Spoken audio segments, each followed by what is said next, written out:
Today on Low Budget Shooting, we're going to do something kind of cool here. So this is a gun that I designed for basically hog hunting. It's a DPMS 308, and what I've done to it is obviously I put a ATN scope on it. This is not a thermal scope. This is one of the ones that uses the infrared. They work great. I put a custom trigger into it, and I'm going to have a video about that at some point because it's really a great company and they're relatively inexpensive. And then I had I filled out my Form 1, and I had a local SOT machine shop gunsmith here in Barnesville make this in my presence. Now with a Form 1, you can go ahead and have a suppressor made for you if you don't have the ability to do it yourself. And so this one's kind of cool because it has my name on it because it was made for me. I have to be there present while they're doing it. It's made out of titanium. All the parts were made custom right there on the spot. All the internals on it. I have not shot this yet, but I have listened to a 300 Win Mag shoot without a headset on one of these, and it's awesome. But I haven't shot it yet because what happens when you put a suppressor on is you get some blowback in the back, and one of the places where it's popular to come out of in your face is right back here in the charging handle. And as a result, you want to put an adjustable gas block on it. And I don't have one of those yet. So I was surfing the internet, and I didn't want one of those ones where, you know, you have to, because with this Magpul, you have to put an Allen screw in here to make an adjustment, and if you're changing ammo or shooting without the suppressor on it, you'd have to change it back, and I didn't want to do that. I wanted to see if there was any that were made to do this to where you can adjust it without the tools. And what did I get? I settled on this one that we're about to open right here. And it's by a company called Riflespeed, and they just started making these things, and it's fully adjustable, and I am going to show you guys how to put one on a gun, this one in particular. These things sell for $199, and I bought this one, and it comes in a nice little kit. I'll open this up, and the way this puppy works is it's got adjustments on it. And let me flip this camera thing around so I can see what you guys are seeing. There we go. So here it is right here. It's got numbers on it from 1 to 12, and basically you just twist it to make the it adjust. Now they make them that have different extensions on here in case you've got a floated barrel, so that you can reach it. Now this one is the one with the 3-inch one on it. They have one there where it's a lot shorter. So when this thing goes on to this gun, let me switch this around here. There we go. When this goes on here, this adjustment piece is going to be outside of this hand grip so that I can reach it and adjust it on the barrel. So I'm really excited about getting this. Comes with some of the set screws and an Allen wrench. You get a cool little sticker here by Riflespeed, and on the back of the box it has the different kinds with the different lengths on it. As you can see, I got this one right here. That's the short one, and then you got some that even come out farther in case you've got a really, you know, long grip on there and you need to come out and foregrip. So let's get started.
Okay, we just got to this point right here. Got everything off, and now we're ready to put on the new Riflespeed.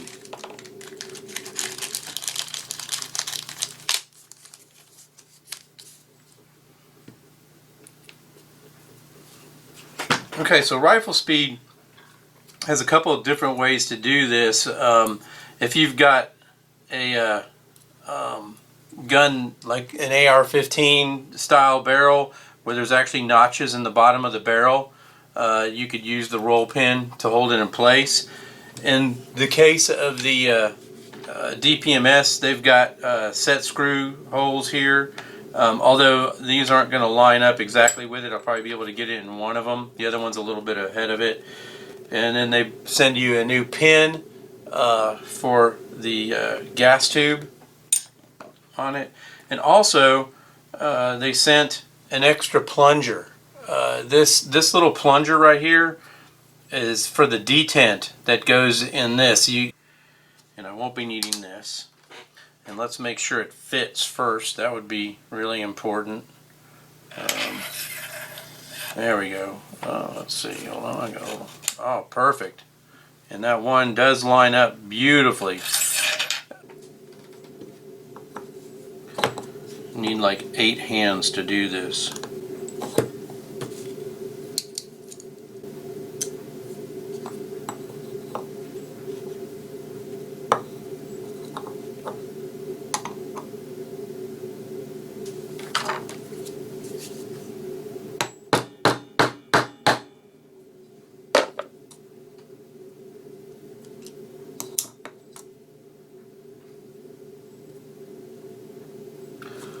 Okay.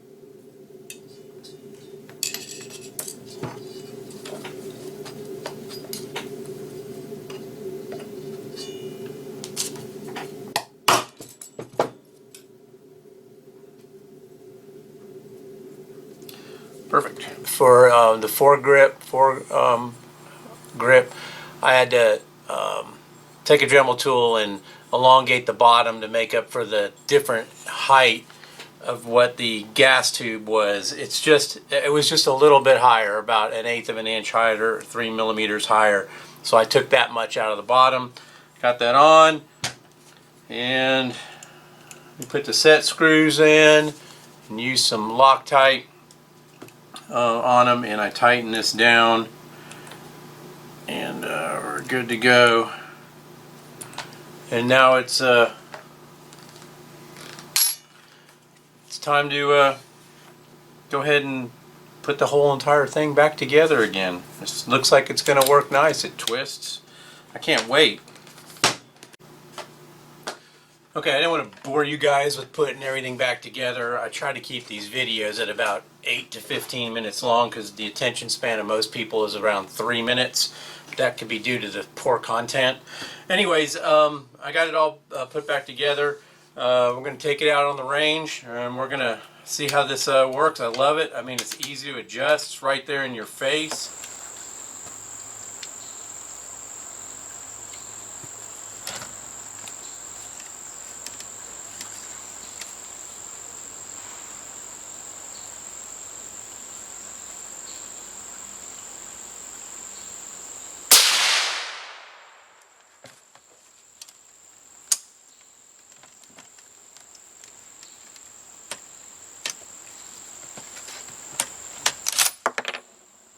There we go.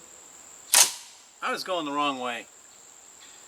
So let's go to 4. See what that does. Man, that was a lot better. 12 is too much. That opens up the gap. This one lowers it. Let's see. yeah, this is a lot better. And then it still didn't eject. Oh yeah, it did. Okay. So at 4, I went from 1 to 4 on this to get it to where now it ejects shells and I don't get as much blowback. This is awesome. Helps if you read directions. It's definitely not kicking as much. The shell is just coming out.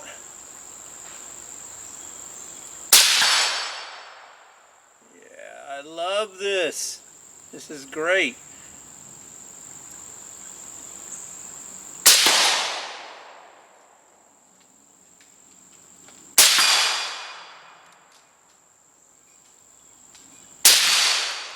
I just broke that one. Yeah, this is cool.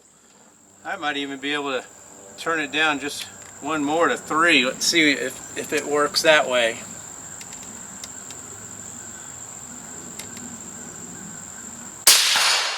Yep, still ejects the shell out at 3. I think I'll leave it there. Well, there you go. There's the Riflespeed Adjustable gas block. It is awesome that you can just go up there and do that. So if I take the suppressor off, I can go ahead and move that to wherever I'm at, and I can keep track of the numbers that it ejects shells at, and I could probably even keep records as to the different loads that I'm using and what their settings are on that gas block. That is an amazing piece of equipment there, and I highly recommend it. Riflespeed has a website. They're up and selling these now, and like I said, they're $199. They've got a whole entire sizing chart to where you can find out what length you need based on what your handguard is, if it's floated. This is awesome. Now, here's the funny thing. I've been shooting all these targets. You've been watching me shoot, and I haven't been videotaping down there because I'm hoping this thing has been recording the ATN. So hopefully I'll be able to get some videos from the shots and put them on there. If not, this is going to be an extremely boring video with a lot of talk in it. Hey, I want to thank all of my subscribers. It's not like we're in the millions. We've got 172 now, and it's growing a couple a day. It's awesome. I really appreciate it. And I've got some pretty cool stuff coming up next. I just purchased this weekend another rare AR-15. I pride myself with having just about every version of the Colt AR-15 made, but I didn't even know they made this one. And they only made it for 1 year. So that will be my next video when I pick that up tomorrow. Thanks for watching. Be safe and subscribe. Hit the subscribe button. Even if you don't watch, just go ahead and hit it. I don't mind. Alright, the ammo that we're going to be shooting today out of my 308, and this is all in the spirit of low budget shooting. I bought this back in 1994, and and I paid $127 for 1,000 rounds from a 1977 Spanish armory, some 7.62 by NATO. Now, as you can see, since 1994, I haven't even shot half of it yet. The reason why I bought it is because I was hoping that I could use the brass from it, but this was in my early days of shooting, and I did not realize that there's a thing called Berdan primer and then our primers. And the Berdan primers have 2 flash holes in it, and you can't reload these because you can't pop out the primer. So in essence, I've got a waste of brass. But anyways, I can't believe it, from 1977 they shoot. There you go. There's the date on the actual thing. I can't believe I still got these. So and just the reason why I'm bringing this up is because A, they're not super accurate, and B, every once in a while one doesn't fire. So let me get a couple of these out of here, and this is what we'll be using today.